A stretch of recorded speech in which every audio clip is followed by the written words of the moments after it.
Assalamualaikum warahmatullahi wabarakatuh. Bertemu dengan saya lagi, channel Petani Pemula. Pada hari ini tanggal 14 Februari tahun 2024, pada sore ini kita akan melakukan penyemprotan CMK alam Aceh yang kesekian. Nggak tahu yang keberapa, nggak ingat karena kita pun jarang di tempat. Ini penyemprotan usia 45 HST. Kita 4 hari atau 5 hari sekali melakukan penyemprotan, kadang 3 hari. Oke, yang kita gunakan insektisidanya pada sore ini Agrimek, merek dagang Agrimek dari Sigenta, bahan aktifnya Abamectin.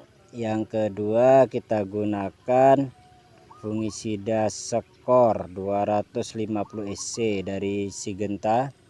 Yang ketiga kita gunakan